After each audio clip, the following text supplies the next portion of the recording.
So yun mga pards, yan, makita nyo si Maagago. Parang kahapon lang ata to. So yan, kung napanood nyo yung tungkol dyan sa nagpahula siya, yan, so totoo naman talaga lahat yon. At saka lahat talaga ng manghuhula na yan is talagang kagaya niya ni Madam, ni Madam, talagang legit yan. So aminado naman si Maagago doon na yung hula na yon is totoo lahat tungkol sa kanya at saka sa mga masama pang mangyayari sa kanya. So yan, panoorin nyo na lang sa YouTube channel kung ano yung mga consequence na pwede mangyari sa kanya hindi maganda. So yun, kinikilabutan lang ako kasi syempre idol ko rin niya si Maagago since before pa mag-lockdown, nag-umpisa ko siyang nakilala. So yan, yung una kong ang iba pa sa nakinig na naparinggan ko kay Madam, dalawa lang pwede niya kalalagyan. Pwedeng maging missing siya or makulong siya. So para sa akin bilang followers niya ay supporter niya, para sa akin maging kung mangyayari man talaga yun sa kanya, mas gugustuhin kong makulong na lang siya kaysa ma-missing siya tapos maging bangkay siya. Kasi binlurred or binlang yung sinabi ni Madam sa kanya na pwede siyang maging alam nyo na yon. Or pwede lang din siyang makulong.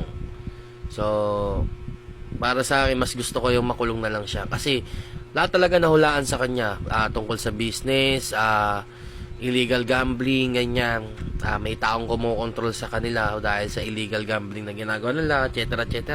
Makukuha niya yung pera pero may kapalit, mabilis niya makuha yung pera, pero yung pera yun din pala yung magiging dahilan na ikakapahamak niya. So meron din pala to, kitang-kita natin dun sa video na ginawa nila kahapon.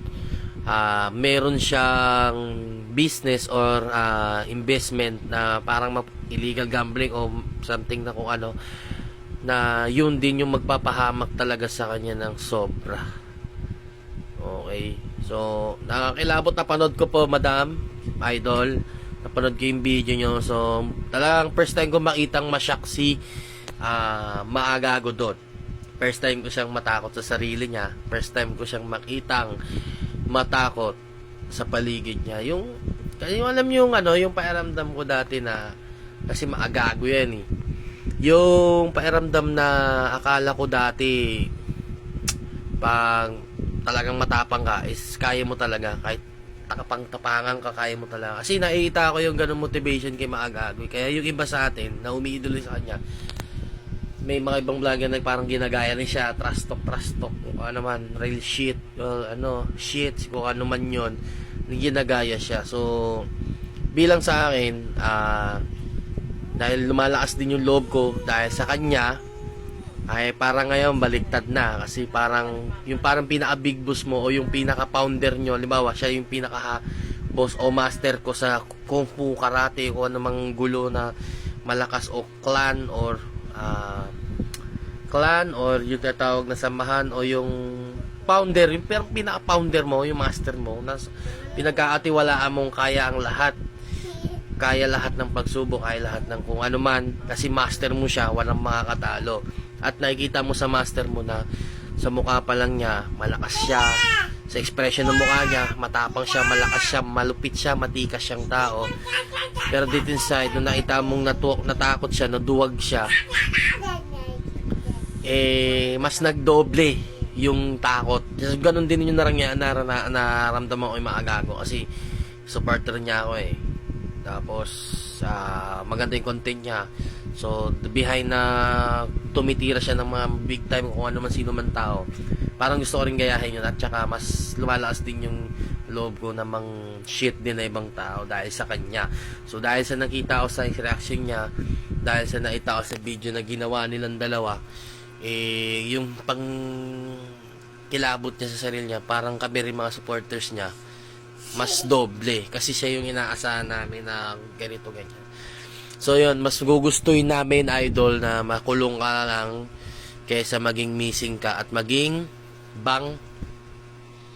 ayun. So yun, tsaka isa pa sa nahulaan sa kanya, friends, or yung isa best friend niya yung magiging kasama niya sa kulungan.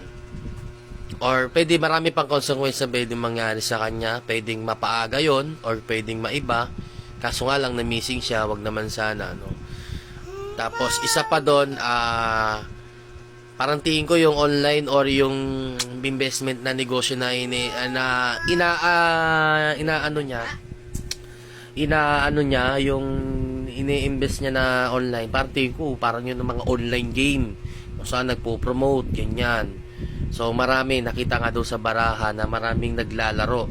So which is totoo yun. Talagang online siguro yung pinasok nito ni Idol na business para kumita talaga siya ng sobra. Pero illegal gambling yon. So alam nyo naman pag sugal, 'di ba? Online man 'yan or hindi, kanto man 'yan o mapalabas. Ang tawag pa rin nila diyan illegal gambling. Okay? So possible na makulong ka diyan or magmulta. Kulong ka na, may multa ka pa. And then ito pa yung nakita sa kanya sa mga videos niya, yung tao pwedeng mga bumira sa kanya, mga malalaki. Tsaka isa pa na sa nakikilabot dun mga parts, yung totoo, parang kasi yun talaga yung nangyayari, o yun talaga yung nangyari na may presyo talaga si Maagago. Kasi alam nyo naman, sa content niya kasi dun siya sumikat. Dun siya sumikat sa pang-shisit niya ng mga tao, sa mga malalaking tao, mga sikat na tao. So, siyempre, gawa na rin na ibang bashers na rin, iba na rin may galit sa kanya. Talagang bibigyan siya ng presyo. Bukod sa magalante siya, mayaman na siya, marami rin kasing may galit sa kanya. Lalo-lalo na, karamihan, mga... Ayoko magbanggit ng pangalan, pero kasi matagal na ako nakasupport, nakasubaybay sa kanya. Pero alam ko yung mga taong, mga binibira niya, mga singer, o kung rapper, o mga something, kung ano, mga negosyante. Alam ko kung sino yon. Ayoko na magbanggit. Pero, tingin ko, isa rin yun sa magpapahamak sa kanya. Tsaka, ang bilang nakakatakot din doon, nakamasid sa kanya. Or, nakatingin lahat ng mata sa kanya kung ano man ang kilos at galaw niya. So, are there pwedeng sikat na tao ang bumira sa kanya? Pwede ring bashers or kung sino. Kasi, yung mga tinira niya, mga nabastos niya, syempre marami, sobrang dami. Yun ang pwedeng gumalaw sa kanya o tumumba sa kanya.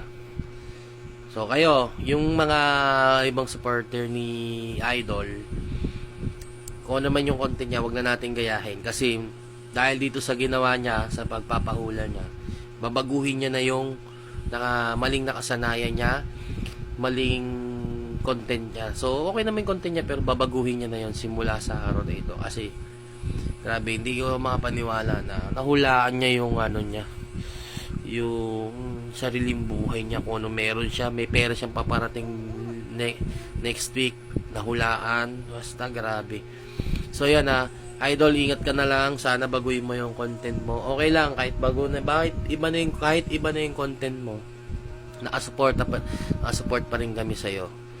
Okay, so, nagdoble, kinabahan lang din ako kasi, alam mo yon, yung inspirasyon mo sa buhay, yung pagiging matapang ka sa buhay, yung inspirasyon mo, na agay na ito si Idol, inspirasyon ko yan kung bakit ako matapang sa buhay minsan. O sa araw-araw. Kasi siya yung pinangguhugutan ko. Kasi kahit anong shit na ginagawa sa kanya na ibang tao, wala lang sa kanya. Binabawian niya pa ng doble. So, hindi rin pala maganda talaga ang sobra. May kasabihan nga tayo, lahat ng sobra, masama. Dapat dun ka lang sa level. So, yung maling content niya, maling content niya, dapat timpla lang din pala dapat tayo doon. May hangganan, kumbaga, no? Tapos, yung pag-i-invest, hindi rin maganda pala yung sobra-sobra. Kasi may investment din na illegal gambling din. So, pag sumobra ka rin doon, missing ka talaga. Kaya hindi nyo napapansin lahat ng mga mayayaman, mga investment, mga sugal, maraming nagdinudukot, tapos makikita na lang sa mga sunod araw, detos na sila. So, yan. Panoorin nyo na lang sa YouTube, mga idol, mga pards. So, nag-reaction lang naman ako dito. Hindi ko lang talaga inaya yung video na yun. Sobra. Yung like, share, comment, and subscribe. Maraming salamat. Idol, madam, thank you sa inyo sa inspired na video. And then, lagi tayo magdadasal, okay? Kahit sa isip lang. kahit wala na tayo sa simbahan.